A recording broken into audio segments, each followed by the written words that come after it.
से भी बड़ी सजा मिले. We will pursue them to the ends of the earth.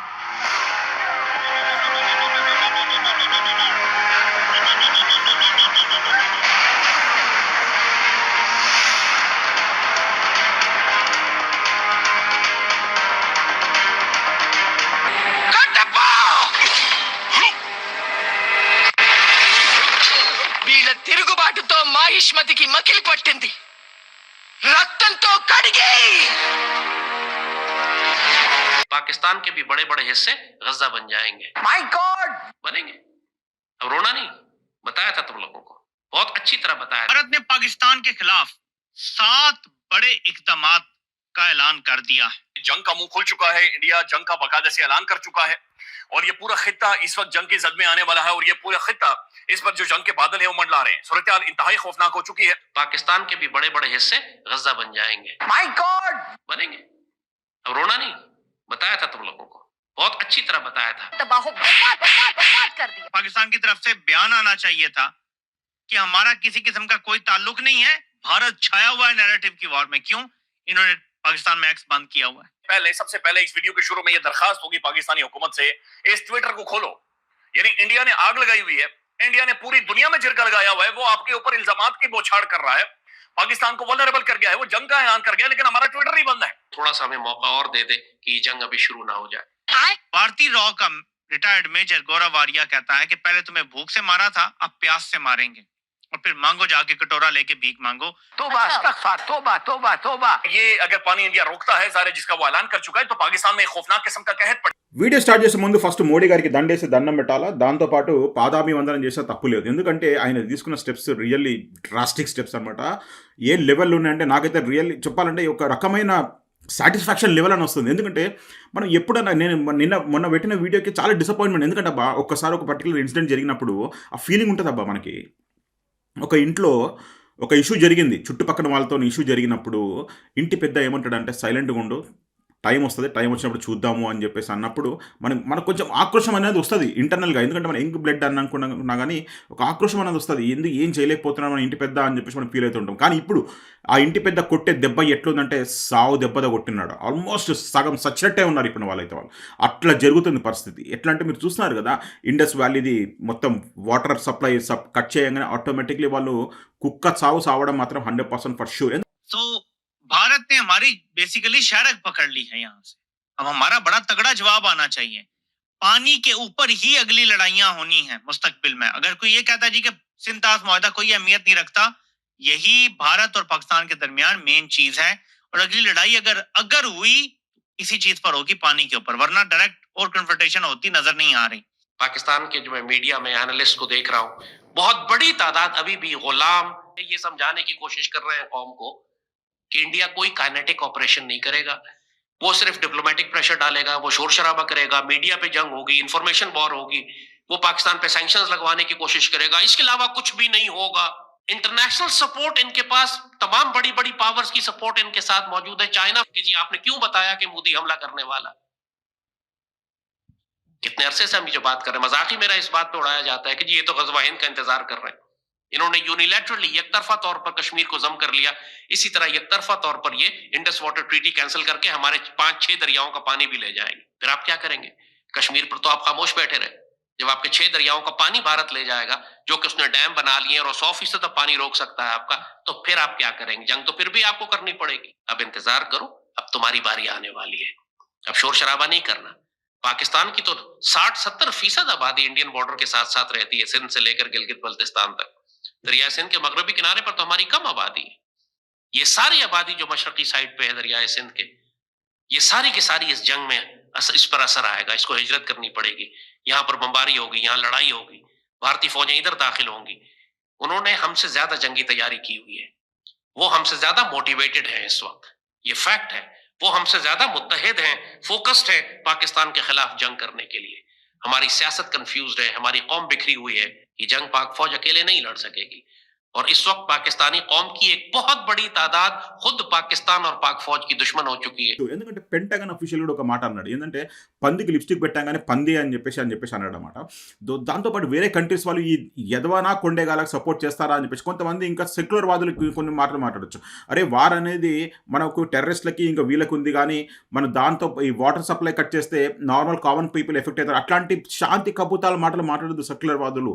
ఎందుకంటే ఈ నా కొండెగాళ్ళు చేసిన తప్పు ఏంటంటే ఈ నా కొండెగాళ్ళకి మీన్స్ ఈ పంది లాంటి టెర్రరిస్ట్లకు సపోర్ట్ చేయడమే. ఆ దేశాన్ని మనం దేశించాలంటే ఎస్ అఫ్ కోర్స్ దేశించాలా, ఎందుకు దేశించదు చెప్పండి. గాజాని చేసి పడేస్తా అని చెప్పేసి ఒక అఫీషియల్ అన్నాడు. ఏమని పాకిస్తాన్ అఫీషియల్ ఏమన్నాడంటే క్లియర్గా, మీరైతే ఆల్మోస్ట్ స్టార్టింగ్లో క్లిప్పింగ్స్ చూసే ఉంటారు కదా, ఆయన ఏమన్నాడు, మనం పోయి ఒక ఏనుగుని గెలుకుతున్నాము, అది కానీ దాని గ్రిప్లో కానీ మనం వచ్చామంటే మనం సావ తొక్కుడు దొక్కుతుంది. ఎందుకంటే ఎస్పెషల్లీ ఒక ఏనుగు రోడ్డు మీద నడుచుకుంటూ పోతున్న కుక్క అరుస్తూ ఉంటుంది, కుక్క అరుస్తున్న ఏనుగు పట్టించుకోదు. ఒక్కసారి ఆ కుక్కకు తెలియని విషయం ఏంటంటే ఆ ఏనుగు గ్రిప్పులోకి కానీ ఆ రడార్లోకి కానీ మనం వచ్చామంటే దాని పరిస్థితి ఏంటి, ఆల్మోస్ట్ కిందేసి క్రష్ చేసి పడేస్తుంది అనమాట.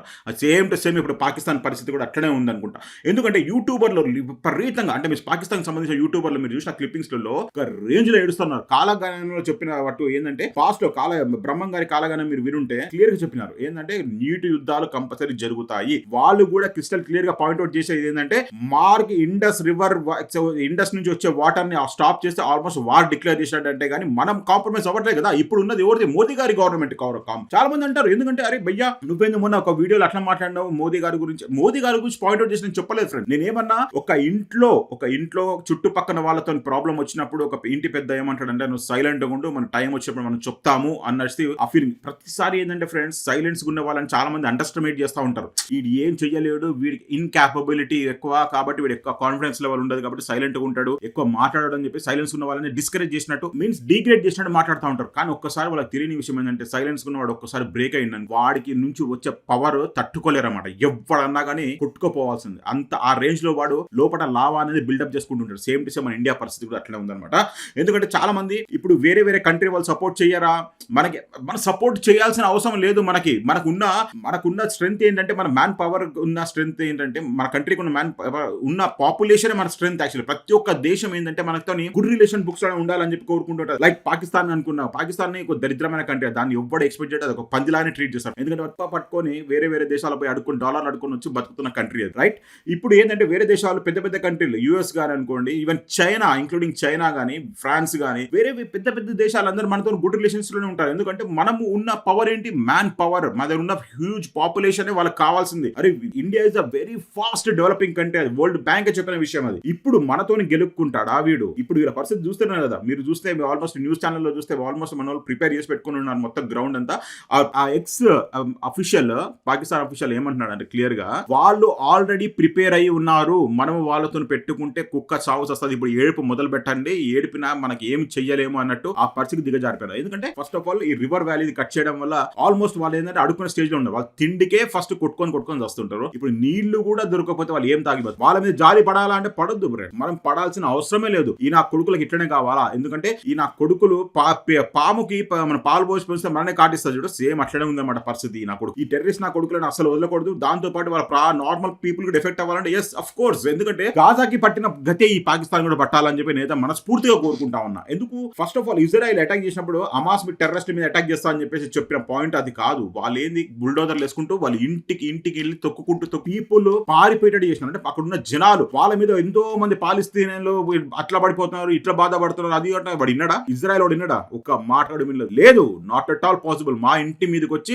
మా 1400 మందిని చంపుతావా నువ్వు అని చెప్పేసి వీడు యుద్ధానికి వెళ్ళి మొత్తం ఇన్వైట్ చేసి పడేస్తున్నాడు. గాజాను మొత్తం ఎట్లా చేసేస్తున్నాడు చూసారు కదా మీరు. ఎందుకంటే వాళ్ళు వీళ్ళకి సపోర్ట్ చేసినారు, వీళ్ళని పెంచి పోషించినారు, వాళ్ళ గవర్నమెంట్ వాళ్ళని పెంచి పోషించారు. ఈవెన్ ప్రజలు కూడా వీళ్ళు ఏంటంటే వీళ్ళని సపోర్ట్ చేస్తూ ఈ రీసెంట్ గా జరిగిన ఒక ఇన్సిడెంట్ గురించి, మన ఇండియాలో జరిగిన ఇన్సిడెంట్ గురించి పాకిస్తాన్ ఎంబసీ ఢిల్లీలో సంబరాలు చేసుకుంటున్నాడు, కేక్ కట్ చేసుకుంటూ. దాన్ని బట్టి మనం ఊహించుకోవచ్చు దారుణమైన పరిస్థితులు ఉన్నాం. దొంగ నా కొడుకులను వాళ్ళ కుక్కలు కొట్టినట్టు కొట్టి చంపాలి. ఈ నా కొడుకులకు ఉంటుందా అక్కలు అనిపిస్తుంది తెలిసినంత వరకు. మనకేమైనా తేడా వస్తుందా? ఫస్ట్ ఆఫ్ ఆల్ ఏంటంటే ఒక సబ్స్క్రైబర్ మాకు ఒక కమెంట్ పెట్టినాడు క్లియర్ గా, ఏంటంటే భయ్యా 2 కంట్రీలు న్యూక్లియర్ న్యూక్లియర్ వెపన్స్ ఉన్న కంట్రీ కదా, మనం అన్ని చూసి చేసుకోవాలి అన్నట్టు అన్నాడు. అది చెప్పిన అది కూడా యాక్సెప్ట్ చేయొచ్చు. ఎస్పెషల్ ఏంటంటే 2 న్యూక్లియర్ పవర్ కి సంబంధించిన కంట్రీస్ న్యూక్లియర్ వెపన్స్ ఉన్నారు ఇద్దరు దగ్గర. చెప్పలేం ఏ మూర్ఖుడు ఎట్లాంటి ఉన్నాడో తెలియదు. అక్కడ కూర్చున్న మూర్ఖులు చూసినాడు కదా లాస్ట్ టైం వాడు ఏమన్నాడు, ఆ జనరల్ గాడు ఏమన్నా మాట, హిందువులు వాళ్ళు సపరేట్, మనం ఎప్పుడు మన సెక్యులర్ అని చెప్పి మన సంకల్ గుద్దుకుంటాం కానీ ఆ దొంగ నా కొడుకులు ఎప్పుడు వాళ్ళ మనసులో ఉండే మాట ఉండదు.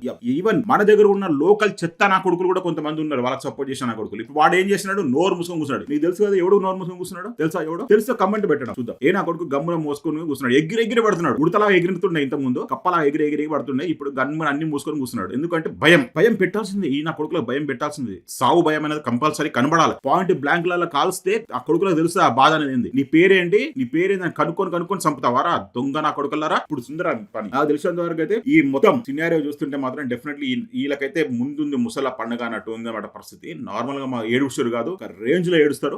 ఒక్కటి చేసిన తప్పుకి, అంటే ఒక గ్రూప్ ఆఫ్ మెంబర్స్ వాళ్ళు చేసిన తప్పుకి మొత్తం దేశమే సఫర్ అవ్వాల్సి వస్తుంది. ఇప్పుడు ఆ రేట్లు చూడు ఇట్లా ఏ రేంజ్ లో పెరిగిపోతాయో. మనకి ఏమి ఎఫెక్ట్ పడుతుంది అంటే పడాల్సి, నాకు తెలిసినంత వరకు అయితే ఏం లేదు. మన డిఫెన్స్ సిస్టమ్ అంత స్ట్రాంగ్ ఉంది, మన ఇంటర్నేషనల్ లింక్స్ అంత పవర్ఫుల్ గా ఉన్నాయి. ఎందుకంటే మన జయశంకర్ గారు ఒక రేంజ్ లో కనెక్షన్స్ పెట్టినాడు కాబట్టి మనం అంత బాధపడాల్సిన అవసరం లేదు. ఇంటర్నేషనల్ గా ప్రతి ఒక్క దేశం మన ఇండియా మీద డిపెండ్ అవుతుంది కాబట్టి మనకి ఎఫెక్ట్ పడేది ఏం లేదు. ఏ కంట్రీ గాడు కూడా మనని డైరెక్ట్ గా పాయింట్ అవుట్ చేసి నువ్వు ఎందుకు ఇలా చేస్తున్నావు అని చెప్పేసి ఇప్పుడు క్వశ్చన్ మార్క్ రేస్ చేసి అంత సీన్ ఎక్కడా కనబడట్లేదు. అంతే కదా, క్వశ్చన్ మార్క్ వేస్తే ఒకటే ఒక చూపిస్తారు మనం, ఇది వాడు చేసింది, వీడిని నేను వదలను అంటే కథం సైలెంట్ అయిపోతారు అందరు. ప్రతి ఒక్కరు సైలెంట్ అయిపోతాడు. చూస్తున్నారు కదా ఎంతమంది అఫీషియల్స్. ఈవెన్ మన మోడీ గారు ఇజ్రాయెల్ ప్రెసిడెంట్ కి ఫోన్ చేసి క్లియర్ గా మాట్లాడుతున్నారు. ఏంటి అసలు actually what could be the discussion, నువ్వు ఎలా చేసినావు, ఏం సంగతి అని టిప్స్ ఇన్పుట్స్ తీసుకోవాలి కదా. ఈ నా కొడుకులకు కూడా ఇట్లాంటి పరిస్థితి నేను తీసుకురావాలంటే ఇన్పుట్స్ కావాల్సిందే. ఈ పాకిస్తాన్ నా కొడుకులకు అర్థం కావట్లేదు ఈ విషయం ఏంటంటే, వీళ్ళు ఆల్మోస్ట్ ఇట్లా ఒక లూప్ లో బ్లాక్ అయిపోయిన ఉన్నారు బా. ఇటు నుంచి బలూచిస్తాన్ ఎఫెక్ట్ చేస్తారు, అటు నుంచి ఇరాన్ ఎఫెక్ట్ చేస్తుంది. ఒక రకంగా తాలిబాన్ వాళ్ళు ఉన్నారు ఇంకా వీళ్ళని ఇలా కొడుకులను తొక్కడానికి. ఇప్పుడు ఆ యూట్యూబర్ కన్నీర్లు చూస్తుంటే మాత్రం రియల్లీ చాలా వాళ్ళకి భయం అనేది కనిపిస్తా ఉంది. అఫీషియల్ ఏందో ఉడతలా ఊగుతా ఉన్నారు. మీన్స్ యాక్చువల్లీ ఆ మిలిటరీ డిఫెన్స్ సంబంధించి చూసుకుందాం, ఏమైతే చూసుకుందాం, పాకిస్తాన్ రెడీగా ఉంది, మేము టెస్ట్ చేస్తున్నాం, అది చేస్తున్నాం, ఇది చేస్తున్నాం. ఏం చేస్తారు, సావ కొడతారు. చూడండి, వెయిట్ చేయండి, కొన్ని రోజులు వెయిట్ చేస్తే మీకు తెలుస్తుంది మీ పరిస్థితి ఏమైపోతుంది. సో ఇది నా మనస్ఫూర్తిగా రియల్లీ మోడీ గారికి అయితే సెల్యూట్ చేయాలా. ఫస్ట్ ఆఫ్ ఆల్ ఈ డ్రాస్టిక్ స్టెప్ తీసుకున్నందుకు. ఎందుకంటే ఇది ప్రీవియస్ గవర్నమెంట్ లాగా కాదు కదా, అక్కడ పువ్వు పెట్టుకొని చెవులలో పువ్వులు పెట్టే గవర్నమెంట్ కాదు. ఇది మాత్రం బాగా బిట్టి మేము ఇలా స్టేట్మెంట్ మీద చాలా స్టాండ్ అయి ఉంటది అనేసి నేనైతే అనుకుంటున్నా. డెఫినెట్లీ మీరేమనుకుంటారు, మీ అమూల్యమైన కమెంట్ మాత్రం ఫర్ షూర్ గా పోస్ట్ చేసి let's go, just wait and watch for the war.